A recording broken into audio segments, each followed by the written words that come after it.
You're listening to the 95 podcast from the team at 95 Network, where we host conversations specifically designed to support leaders in small and mid-sized churches.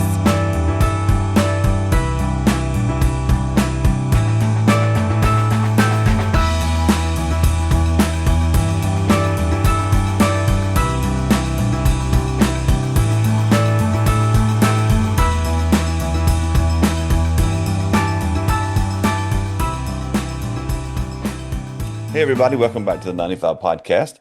This is Dale Sellers, Executive Director of 95 Network. And today we're going to have a conversation about how to minister to youth pastors from someone who knows his stuff.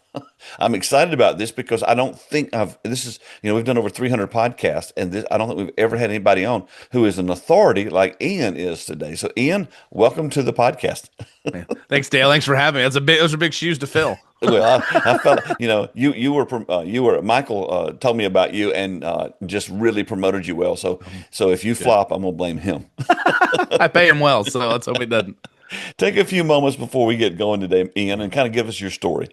Yeah, man, I'll tell you, I remember, for me at least, and probably a lot of student pastors are like this. Now I'm a teaching pastor and a student pastor, and I'm at a church plant, but this is about the year 2021 for me doing next gen ministry. And it's crazy how things change so quickly now. They used to change once every 5 or 10 years. Now it's like yearly. Mm-hmm. But man, when I started doing student ministry, I was 17, and it's crazy, 17, 18, because I had good student pastors and I had great small group leaders that poured into me.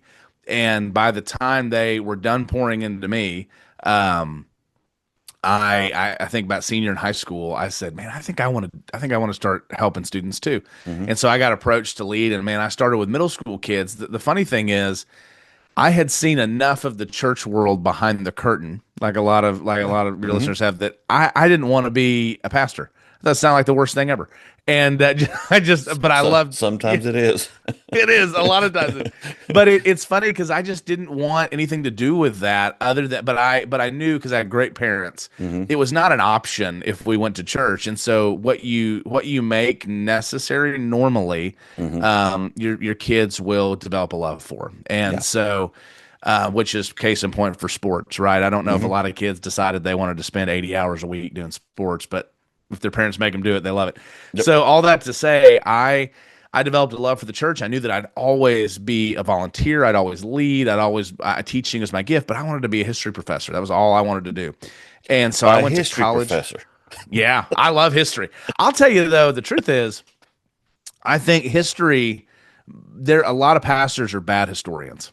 And I think that is to their detriment. Yeah. And so if you're not good at the science of history and how to be a historian, how to understand context, I've been thankful that God took me on the route that he did. I feel kind of like I always tease the Rascal Flatts song. It's good theology. It's just not good grammar, but God bless the broken road that led me straight to you. Mm-hmm. You know, that kind of idea.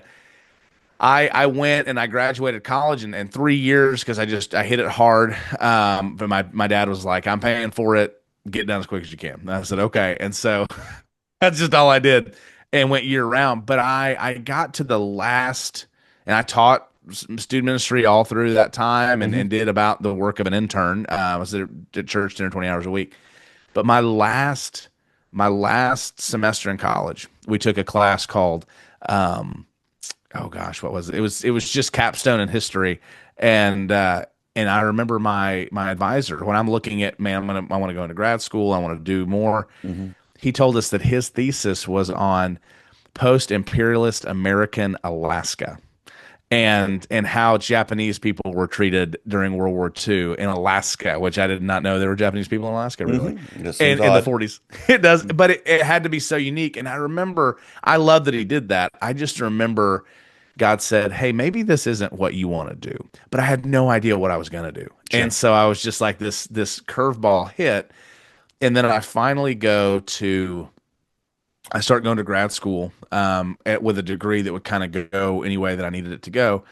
And I just realized that in the first semester, God just said, hey, I know you thought you'd just be a volunteer, long term, but it turns out you're going to be a student pastor. And I just went, oh gosh. But God gave me a heart to do what he called me to do. And so I wasn't, tired of it. I wasn't like, oh no, I don't want to do it. So I just jumped in and never saw myself being anything other than that until recently. So it wasn't a stepping stone for me, but God just, I worked I worked at a lumber yard for a couple of years while I was doing that and looking for where I needed to go. And then, kind of like that, God opened up a door. I surrendered to ministry. God opened up a door to go and intern places. And then I ended up in South Atlanta for my first church. Met my wife there a couple of years later and recruited her as a volunteer. So that's always how you wise get man, wise man. to win.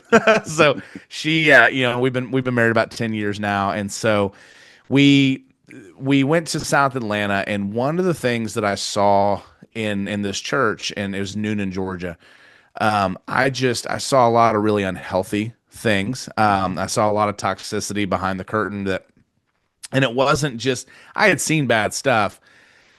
It was the level of maybe insecurity and struggle behind the curtain by those that were above you. Yep. And I started watching, one of our pastor had an affair, had several affairs, I found out, and then he was gone, and then a guy took over that I had known all my life, but man, just absolutely laid off half the staff, almost ran the church bankrupt. I was the first person that he kind of pushed out. And, but it was because our student ministry went from 100 kids to 500 kids in a year because we were just, and that's not, I'm not very cool. Like if you meet me and hang out with me, I'm not a personality driven guy. That's a nice top you're wearing there. I mean, that Puma, was that a hoodie? I do try. That's it nice. is a hoodie. Yeah. I need a hoodie that says this isn't the hoodie I wore yesterday. Cause all I can tell you is if you can wear a hoodie, you've got to be cool. Cause I can't stand them. They choke me. If I get a hoodie, I cut the top off. Well, I'll tell you, every pair of jeans I own are skinny jeans just because I'm fat. And so I always tell people I was going to squeeze into whatever I wear. But I remember it wasn't personality driven. I just had learned enough over the years from other people that I wanted to create relational ministry. Sure. I wanted to create if I could train up leaders to love students like part-time student pastors. And if I could be on school campuses. And so I did that and I invested. And so God really brought a lot of growth and continued to do that. But with that growth, if you don't have healthy and secure pastors, that growth is seen as a threat and not as a blessing. We talk about it all the time. Yeah. And so that's where we went from there. I went and I got to write and edit for 300,000 people and doing curriculum, which was not something I was qualified to do. It was kind of scary. And so I found out about that when I moved into the job and they went, oh, by the way, it's the biggest curriculum in the world. And I went, oh gosh. And I just was kind of about threw up a little. Yeah. And did that. And I mean, it was such an honor to do that for about a year at Lifeway. The problem was I just found out, one, I'm born for the local church and I love the local church. On the other side of it, the restraints that you have to, when you're writing for something like that are more than you might realize. And I just found out I was writing more for older women and men leading than I was for students. And that was hard. And so no matter how I could have all the talent in the world, which I didn't, but I could have all the talent in the world and still not be able to create something that I felt was going to make an impact. So I went back into church, in the local church ministry, had a similar experience, man. Things grew, had a very manipulative pastor, things like that. And so I moved on to another church, where eventually probably the most toxic church I had been at. It was just a church in Louisiana area. And I remember I had known the pastor all my life because I grew up in Northwest Arkansas. And so I had just known this pastor. And it turns out, I mean, they're still in litigation with the state Supreme Court. So it's kind of one of those things where you're like, this is not healthy. And this is right. But God really did a lot in us that it was hard because, again, we saw growth kind of like what we had in Atlanta everywhere because it's so radical to not make it about events. It's so radical to not make it about this or that, but to just build relational ministry. And so as in our battle cry, it still is every student matters. Sure. Every student matters, every leader matters, every school matters. And so we just noticed that a lot of times the people that mattered were not the people that the church wanted to matter. And so that always put us in contention. And when that happened, several things kind of transpired that were rough. I just found out that church had 40 staff members exit in 7 years, All right. and it So was before we get too yeah, far into what you're on, I got two questions about your story. So please. first of all, why is it do you feel that you were attracted to toxic churches? I don't know. I Did don't you know, do your man. research ahead of time? I did. I'll tell you. Here's the truth. Yeah. One, God is good to use all those places and to use us when we're Sure, there, right? absolutely. Absolutely. But aside from that, a lot of these were. I grew up at what turned out to be a highly influential church, nationwide, probably. And for a long time, I was in this SBC, Hmm. and so a lot of those guys were connected. They are. And I went, and I think that it was longer than I wanted, but I still know guys that are in their 40s and 50s that have never been able to see outside of the toxicity of what they grew up in. Hmm. And so I think I grew up in a system, and I'm not saying it's irredeemable, but I think it was people that I knew and people I thought I could trust. And I'll tell you, Dale, I asked the right questions. I Yeah. told them, this is what I'm going to do. This is who I am. Are you that way? Are you okay with it? Alabama was an odd, before Louisiana was somebody I even tried it with somebody I didn't know. Hmm. And some of it, I will tell you, I don't know if it even has to do with being attracted to toxic places as it does the rule that we started to figure out was that healthy churches are the exception now more They than they are. are the They've rule. always been an exception Yep, because, and I mean, there's a reason why 95% of churches are small or mid-size. that's And I right. always say it's one of two things. It's either one, the pastor needs to be needed. They need to fill their emotional Hmm. tank. And so what happens Yeah, is, in your case in point, they don't hand things off. They don't equip. They don't raise up people. If they have a youth pastor per se, this happens all the time, and all of a yeah, sudden that youth pastor is a better communicator, they will either not let them communicate or they'll push them out. I mean, that's that's just right. it just happens all the time. The second reason Yeah, is the governmental structure of most churches in America is not biblical; it's American. that's And right. It's so they 100% right. view the staff as hirelings, and Mm, so that kind of thing happens. And I back off on using the word lying, even though I feel like it's probably accurate. But do you yeah. feel like most churches misrepresent themselves when they're Oh, hiring staff because, and yeah. either one, they don't know, or they're intentional about not telling you the truth about what it's really like? What do I you think? think, This is not nothing to yeah, do with the podcast, but I just wanted to go down this road. And no, I told you I love beforehand, it. I don't know where it's going. So Yeah, I love this, and I tell my story. My story can be really long or really short, so I try and sure. tell it quick, and then we can dive into wherever you want. So it's about at the end anyway. I think there's two things that you just said that resonate with me. One of those is you're 100% right. The way that I say it is we pastors have not been good or healthy on the whole for probably the last three or four generations Absolutely, at least. absolutely, at least. And so what we have done is we're creating pastors who they don't want pastors, they want middle managers. And Hmm. that's not what a pastor's a shepherd, they're a Yeah. leader, they Hmm. help people, and that needs to be one that needs to be invested in and that needs to be grown. But the problem is we throw them in middle manager positions where we go, just stick to this and do this and make this what I want it to be. And Yep. so pastors tend to want to build their kingdom and not God's kingdom. They just want Hmm. to slap that on there. But to your point, are they I think I've never been on Tinder, but I think we understand the premise of Tinder as I think that churches treat hiring like they treat Tinder, like people treat Tinder. Okay. They or a profile picture on Facebook or something like that. Sure, it's a picture of you. But it's a real good picture from 20 years ago, and you're Hmm. trying to get a date based on, this or something that's highly doctored or filtered. And I think that we are the most powerful liars to ourselves. And I think that we convince ourselves over time that this is who we are. And the way that I communicated a lot is that the struggle here is that churches are notorious about saying what they want to be true as if it is true so that maybe it will be true. Kind of like a website, like their church website. It is. Yeah. So many church websites, you look at it and go, "Oh wow," and you go, "This is nothing like the Ca- website." Case in point, how many churches, because they want this to be the case theoretically, and they want to have this really healthy environment because this is healthy, they say, oh, man, we are safe. You're safe to fail here. You can fail. You're free to fail and to fail forward. Mm-hmm. But every time you fail, it's punitive, and you get it. Like if you attempt something big and it doesn't tend to work out, Mm-hmm. then you get it. Then, well, I don't know if this is really the ministry you need to be leading. We're going to take that away from you, or things like this idea that. Or I had a church that said we were a church of small groups. Well, that's great. We had 2,000 on a Sunday morning, and we had 20%, 10% of our people, 20% of our people in a small group. Mm-hmm. We're not a church of small groups. Mm-hmm. And so we say things, I think, that we want to be true, and then we speak of them as if they are, with the hope that somehow it's gonna materialize. And then I think eventually it reminds me of the Chronicles of Narnia with Lucy. I don't know if you remember, Lucy goes, and Prince Caspian, she sees a bear when she goes back, and obviously her era has been gone for a long time, and this bear stands up, and he growls at her, he almost kills her, and then they kill the bear, and she says, I don't think that bear could talk at all.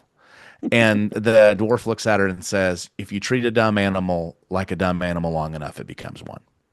And I think that it's a very similar thing, where when we ignore problems long mm-hmm. enough and just try and speak over them, they just become problems we're not aware of anymore. Yeah, so if you ignore it, it'll go away, which it never does. Okay, so the second question of this intro, this is the longest intro I've ever done.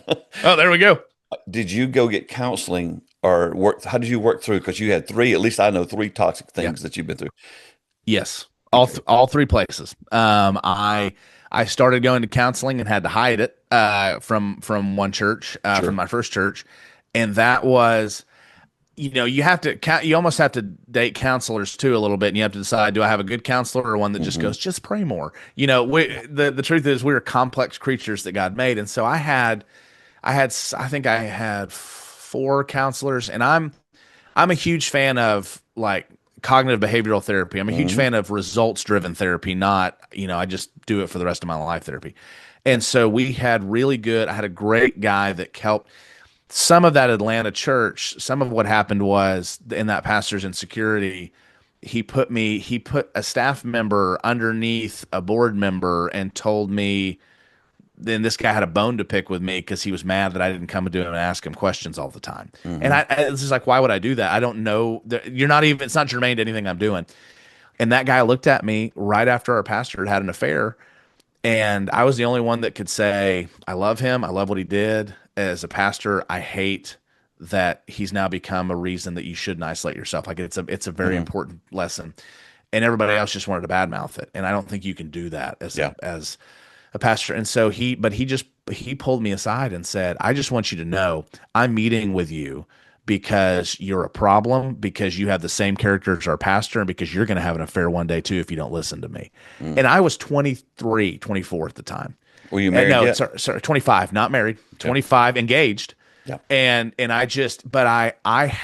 was crazy how I think God lined this up, that I went straight from that meeting and went to my counselor, and I remember, I'm not a crier, but I remember just bawling in his office and sobbing and saying, I don't understand, that's not true. What's going on? And I had been seeing this counselor for about a year. And as I had seen, and so those moments, along with a few people, so Shaping Student Ministry is one of the things I lead. I work for G6 Allies, and I know you've talked with Michael before as well. Mm-hmm. Yeah, he was on a few weeks ago. Yeah.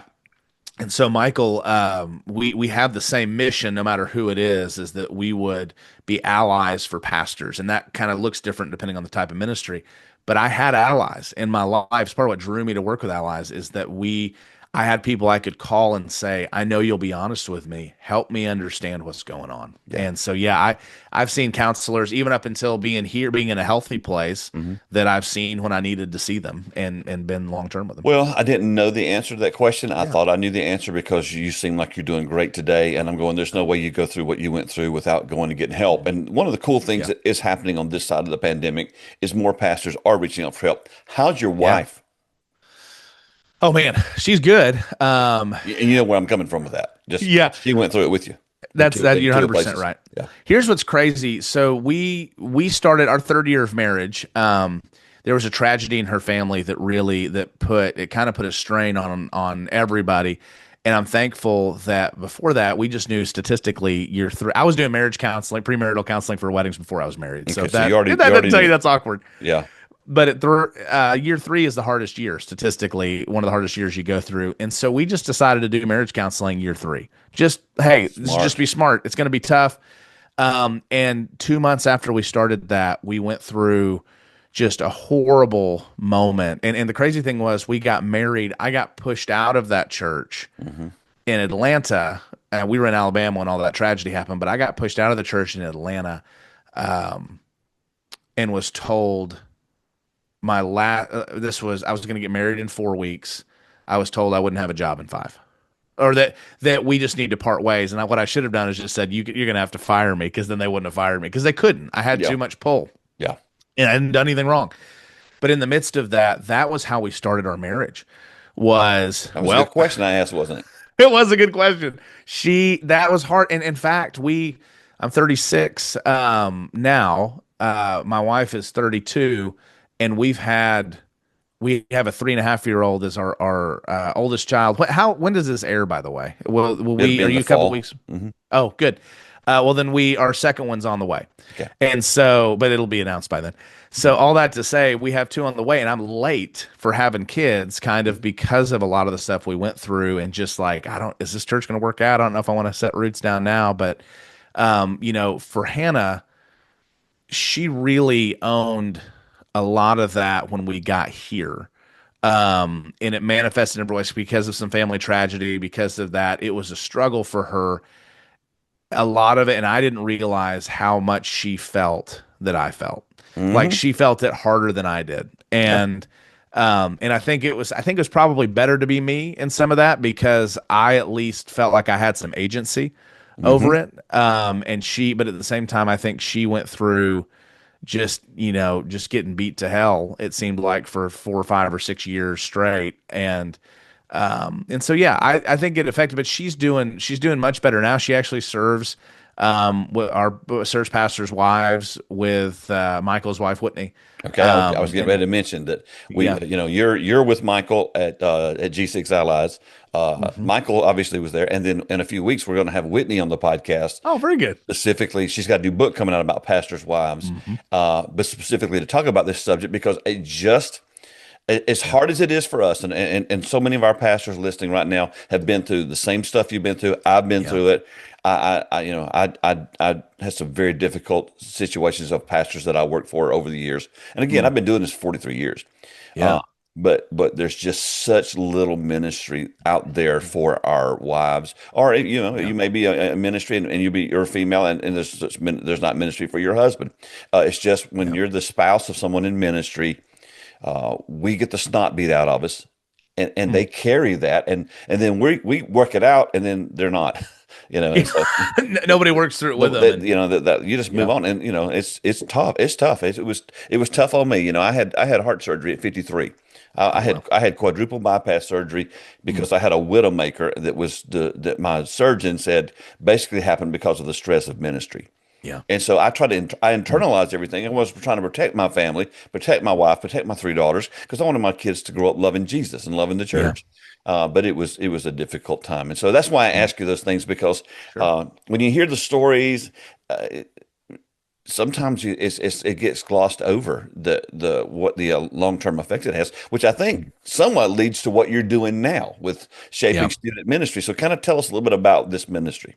Yeah. So we hit, when we're in Louisiana, we hit a point to your point where, A.W. Tozer has a quote. I'm going to butcher it, but he said, God You're allowed to, rarely, you're a youth guy. That's true. That's fair. God rarely uses a pastor. He rarely uses a man greatly whom he first does not wound greatly. Yeah. And I think that quote's been attributed to several different guys, but I'm just going to pick Tozer because it's easy. But we heard that and read that and went, and it was just one of those things that was both comforting and painful. And we got a call. Michael had a similar journey, and Whitney. And so they, about a year ahead, if it tells you anything about this last church we were at, for the year that he started it, I was at this church trying to, and really excited, man. We were excited because we thought we were going to finally be able to do, and it was working, do student ministry the way we felt called to, and fully. And so Michael came in to do some trainings for this pastor, and he said, well, what can you do trainings on?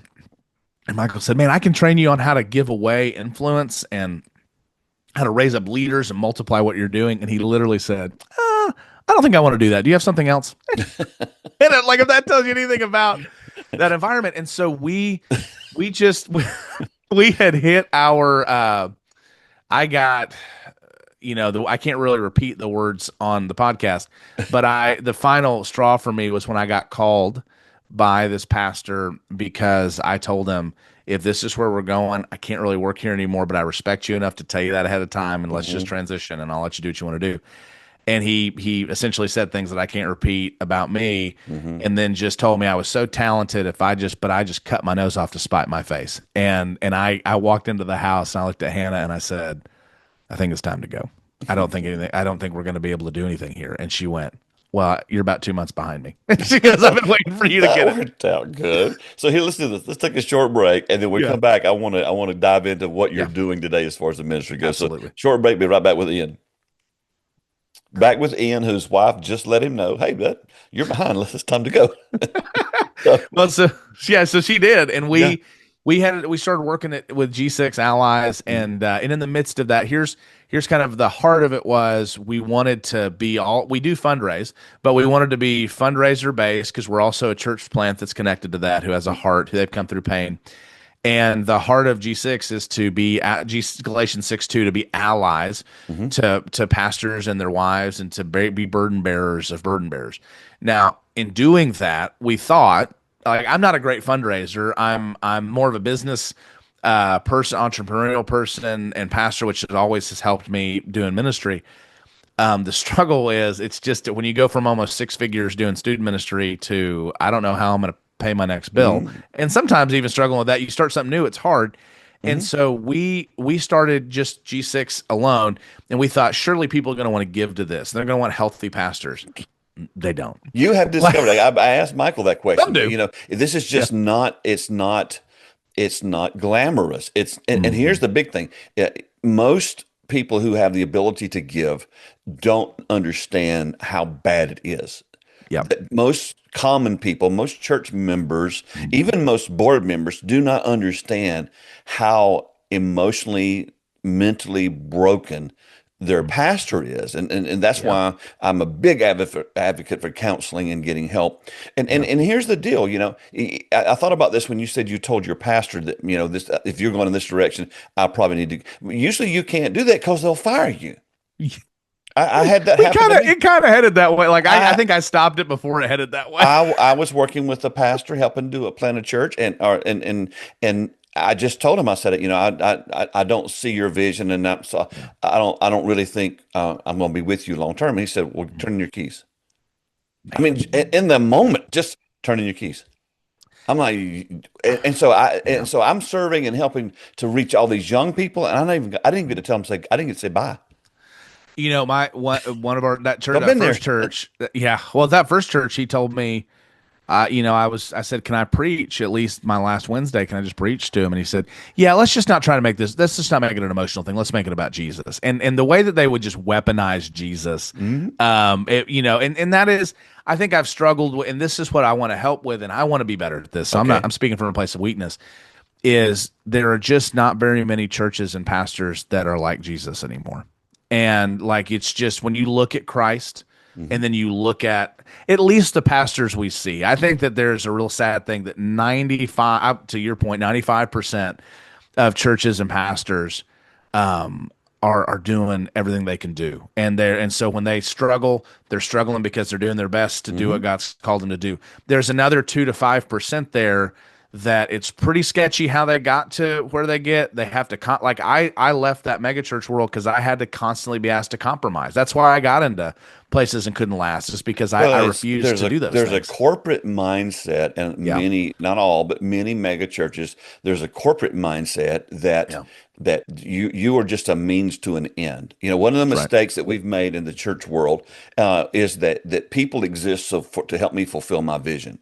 Yeah. And that's what we're called as equippers. We're supposed to be equipping them to fulfill what God created them to do and create community in the church. We're supposed to be working ourselves out of a job. You will find, I think, in a lot of small and mid-sized churches, really, especially the small churches, you don't have that kind of thing going on. It's more, the pastors probably get beat up more, but even there, they have such a heart for people but they don't have that corporate mentality. A lot of resistance we get when we help churches with vision and mission and with strategic planning. They're very leery of that. Yep. Because what I say is this: we're living in the residue of the seeker and the attractional and the church growth movements. It's a good way to put it. We're in that residue, which that stuff gets on the inside. That's why I wrote my book, because it got on the inside of me, and I felt like a failure. But in the small church space, a lot of folks don't have those issues as much. I mean, I've told one of my pastor friends from a very large church, I said, your problem is you take somebody, you use them, you wear them out, they drop dead, you step over their body and go, what happened to him? And you just keep going. And I said, you can't treat people that way, and so, and I don't know why we're hanging here today. This is obviously something the Lord wanted to communicate in this particular podcast, because I think we've got some people listening who are still, they're still carrying that ick. It is crazy. I think the feeling that you see so often with that is, and I see this with student pastors, and I mean, I work with all groups of pastors, but specifically as we focus on them, you're expendable. And I always laugh, because I tell you, if student pastors are scarce anymore, and it's hard to find them, especially to find a good one. Especially good ones, yeah. Mm-hmm. I'll tell you what, part of the reason I did a whole carousel on this that blew up. I do carousels a lot because that's just how my mind works. But a carousel that blew up because I said, first of all, you get what you pay for. And if you don't pay for a living wage, then you should expect garbage when you hire somebody. So that's one reason. Nobody can, if you can't feed your family. But it's funny that so many churches, it's one thing if you don't have the budget, but I started a lot of churches where the head pastor made $250,000 a year, and then the next person underneath him made 70 or 80. Yep. And it's one of those points where I'm not belaboring I think we all should be able to get paid. We should all be okay. But there's a point where if you're not willing to pay them, if you just want them to middle manage, and and it's crazy to me, because kids and student ministry are the most imperative ministries you have. See, I'm sitting there thinking, when I was a kid, I remember thinking, I grew up in a traditional SBC church here in South Carolina. And it was big. It wasn't mega, but it was a large church. Yeah. And we never had a full-time youth person. They'd bring in somebody in the summer, because we had 100-something kids, and would get us all fired up, and then they would be gone. And I was like, okay, so we can raise money to buy a bus to take folks to Dollywood. But the reason that bothered me was because they said back then that 90% of all the people who came to Christ did it before their 18th birthday. Yep. And it's still true that it's under 20, age 20, that most people come to Christ. And so you think, why aren't churches, if they're evangelistic, why aren't they investing in children and youth ministries? Because it's not sexy. It's not, and it's like, a bus is cool. We got a bus, and that's neat. And we got but when you have I do think this is maybe going to make it controversial, and I don't want to be that. I don't want to rock. I think we've already been, so go ahead. That's fair. I hate the idea personally, and I'm not saying that there's not a need for it anywhere. I want to cover my bases, but I hate traditional versus like having a traditional and a contemporary service. I hate that we have made that, because I think that is the outcropping of not having a Titus 2 mentality, where we go, oh, well, you're old and you like this traditional stuff, then you go there. Oh, you're younger, well, then you come here. And I think that weakens what the church was designed to be, which is where we need older men and women pouring into younger people. And why can't your service work to accommodate both, at least in preference? But we're a church of consumer and preference, which is the residue you're talking about. My friend Tony Morgan said, if you say you have a contemporary and a traditional service, you don't. There you go. I mean, you don't.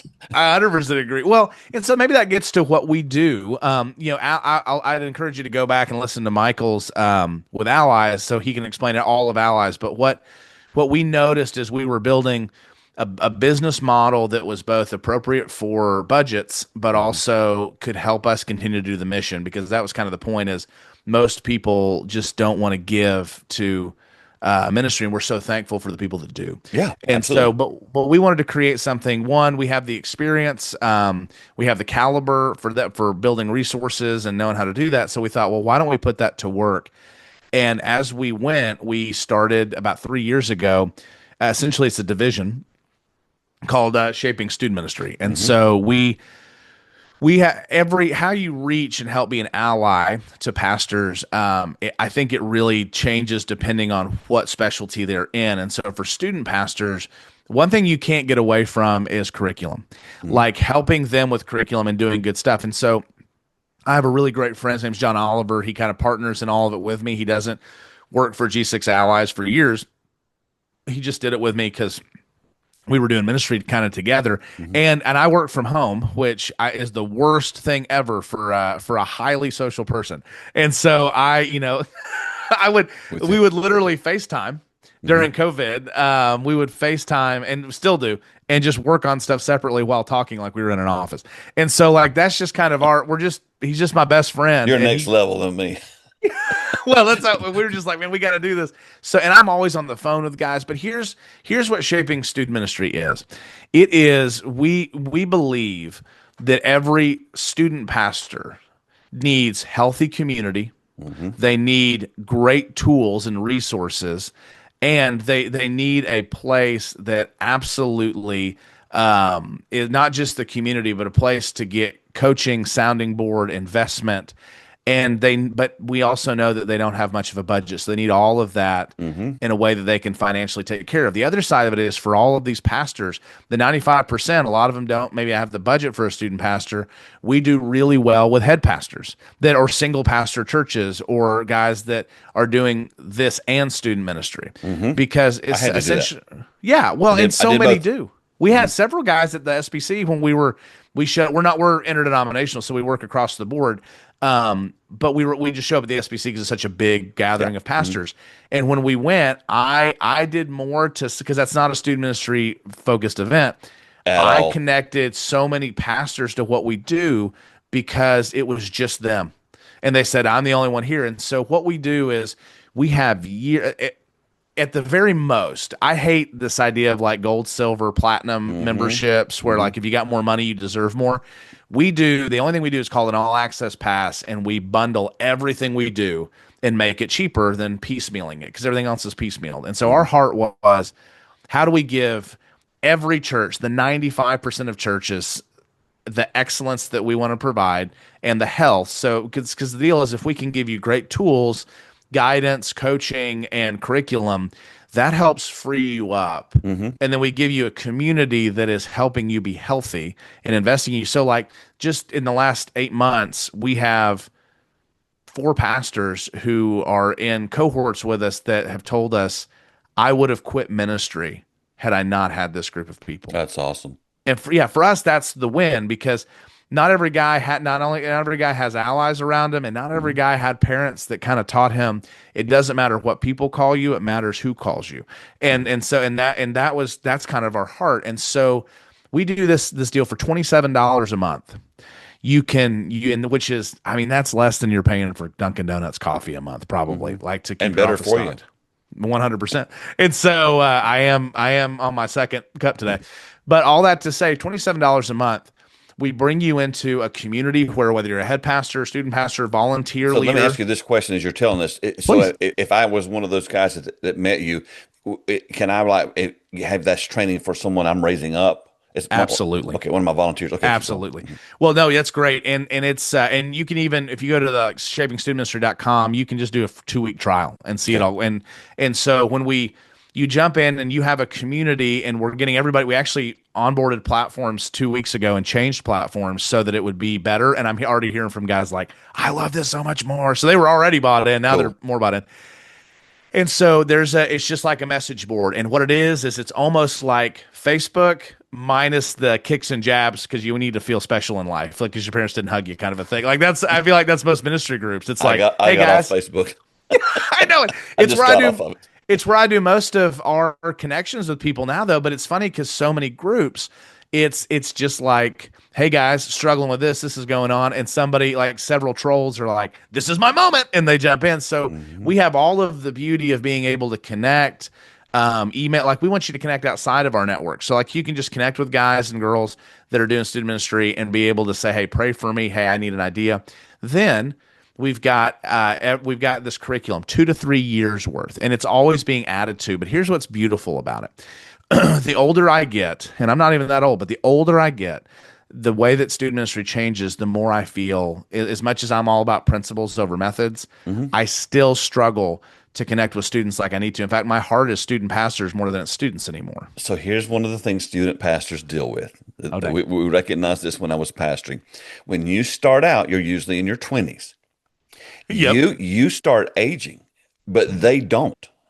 Yep. So the next thing you know, you're 35 years old and you're still hip and cool, and but they may love you, but you're not relating to them at all unless you're very intentional.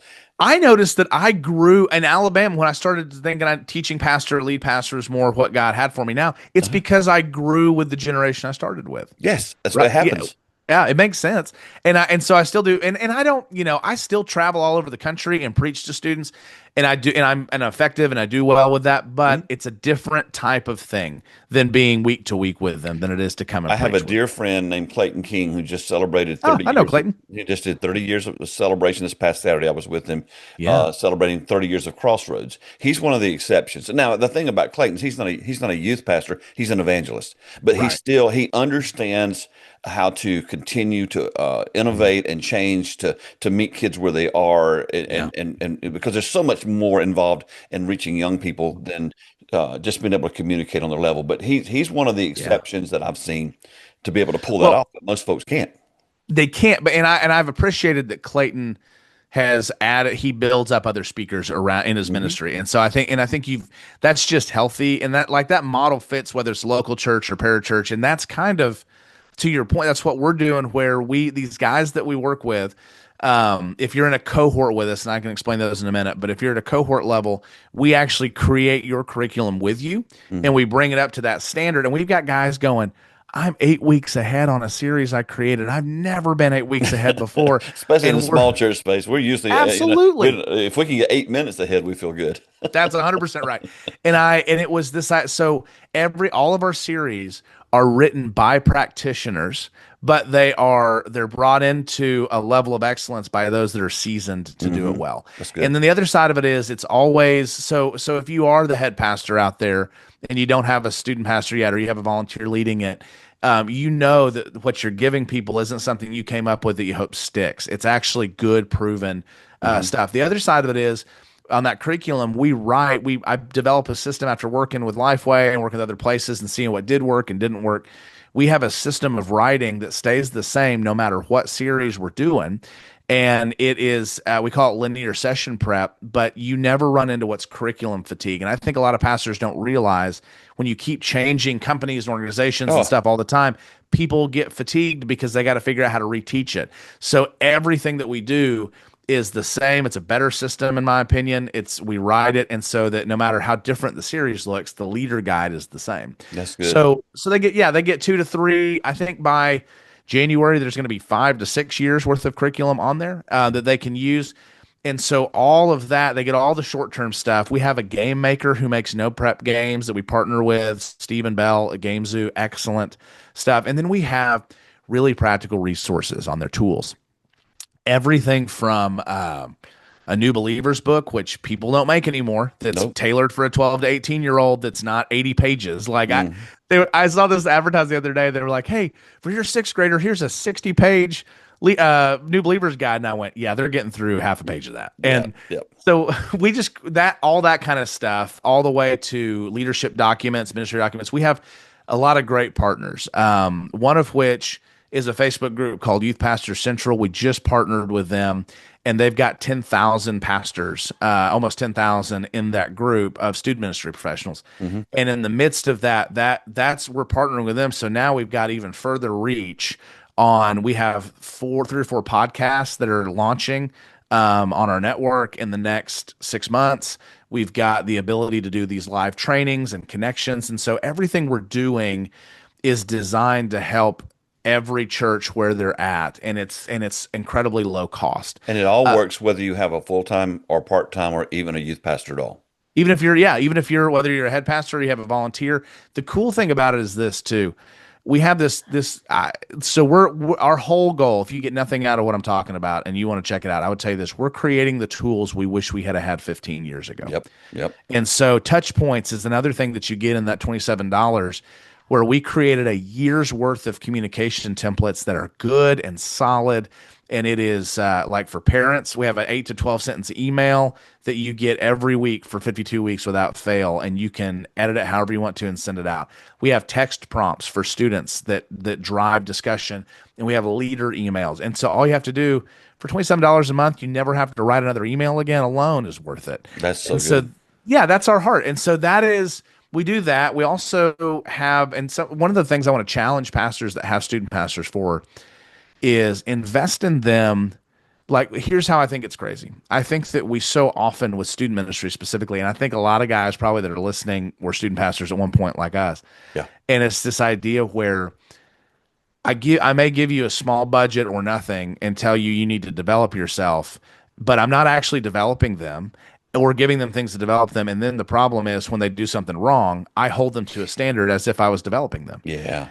And so one of the things we did, everything we do kind of builds on itself. So for $1,200 a year, we do year-long cohorts where we develop that curriculum for guys, where we take them through books and incredibly practical training, the things that they're not teaching at seminary.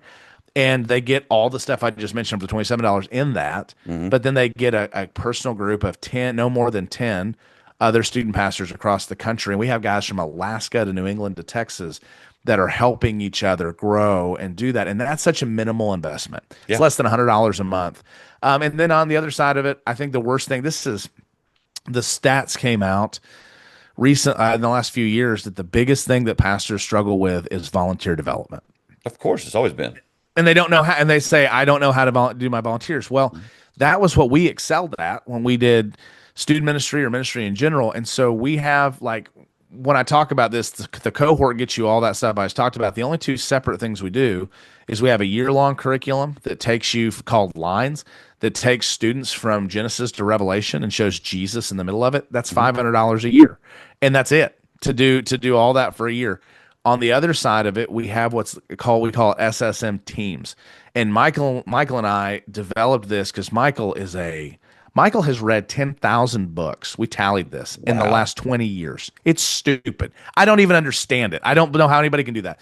But I called Michael for years, and I believed that I wanted to take my people through books. Like, I get tired of treating people like batteries in a remote. Like, we use them up and we go, oh, you were so good. And we toss them into the trash. And then we say, go find something else to do. Well, and when in reality, by the time they get out of your ministry, they should be better for serving in it, and they shouldn't need a break. They should just move on to the next thing because they were cared for, invested in, and respected enough, and their time was respected. And so we created a system where we pair the best books for the most important subjects that you have in ministry, and we break them down into 4 or 5 5-minute videos. And so, do you need to take a book on small group leading? You've broken that down so your people can both read it and watch the videos, or even just watch the videos. And then the problem is, I think this is always the problem. If you want people to grow, read. If you want to grow together, read together and discuss. But the worst meetings you ever have in ministry are book discussions. They're awkward. They're weird. One person talks. So we've even used them in our church, and we have had churches that use them, but I've done this from teams of 4 or 5 to teams of 50, where they watch the video together for 5 minutes, and you can text it to them and they can watch it. And then after they do that, then there's 2 or 3 follow-up questions, and you never feel the lag. Yeah. You don't feel the awkwardness. People are, oh yeah. And even if you hadn't read the book, you know enough now that you can talk about it. And so that's so we do the leadership development side of it. And so at the very, very max you could ever spend to have every tool you need, it's $2,000 a year. It's less than $200. It's $150, $160 a month. At the very lowest, if your budget is small, it's $27 a month. And you never feel a drop in quality. It's just what you need to add in. And that, we have watched that absolutely. We've seen churches reorient their budgets because they want to make sure. Oh yeah, no doubt. But even for what we're doing, they see the change in that. But man, our heart is to offer excellent quality at a cost that budgets can hit, and to be and it doesn't change from our G6 Allies mission. We want to be allies to those that are doing next generation ministry in a way that frees them up. Like, I think if every pastor could have more margin, yes, then they could be focused on being healthy. And so if you even did that $27 a month, the ROI on that is so disproportionate to the cost that you would save like probably 4 or 5, 6 hours a week just on your workload. Every pastor out here is going, hey, I need that. Man, thank you. Thank you for Sign what in. you do, for all the things you guys have created, for being there for the church. If someone is interested in learning more, and I'll include this in the show notes, but how would they get in touch with you? Well, they can, everything we always talk about, you can always go to the horse's mouth. So there's the two biggest ways I tell you is you can go to shapingstudentministry.com and you can see what we offer. You can sign up for a 2-week free trial. You can see it all and look at it. Mm-hmm. The other thing is you could email me. Okay. Ian@g6allies.com. I know it'll be in the notes, but you can absolutely email me. And honestly, when you email me, my cell phone number's in my sign off. So you can text me and call me. Here's the thing. I care about you and we care about you more than we care about your dollars. And so I spend probably 10 hours a week just having phone calls with guys that will probably never pay anything. That's just our heart. Yeah. The goal of charging is so that we can just keep doing the ministry.